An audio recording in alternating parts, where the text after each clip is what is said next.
Word just came in that 3 American soldiers were killed and as many as 24 others were injured in a missile attack in Jordan. The missiles were fired from a drone. They came from Iranian-backed terrorists.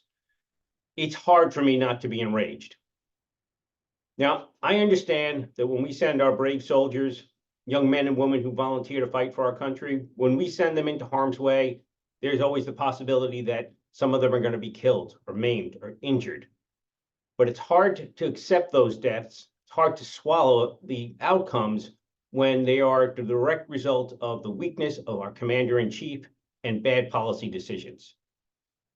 Iranian-backed militants have fired more than 150 attacks on American soldiers and sailors in the Middle East in the last few months. In response, President Biden has dithered, he's delayed, he's tried to make nice with our great enemy, Iran, who considers us the great Satan, and he's resorted to, finally, some responses that were proportional. In other words, we hit back, but we didn't hit back too hard against people who are bullies, who only understand power. So they've been ineffective. As a result, we've got terrible casualties today. Let's contrast that to what happened in 1988, when Iran was using mining in the same waterways and severely damaged one of our frigates.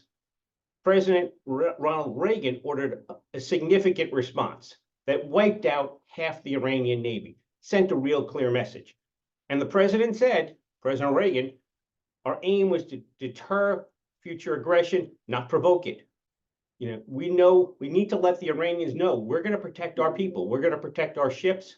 And if they threaten us, they're going to pay a price.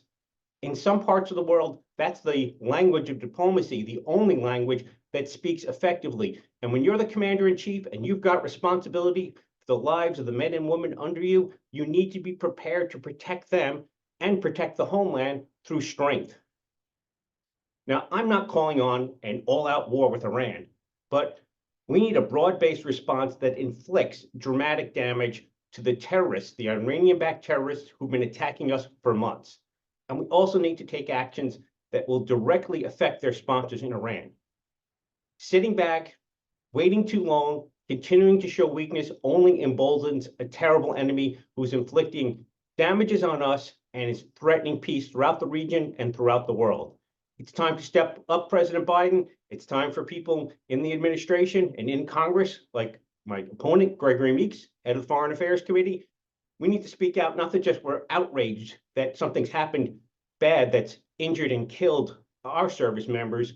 We need to support policies that shut Iran down, stop them from exporting terror, and stop them from attacking people who are the soldiers and sailors of the United States of America.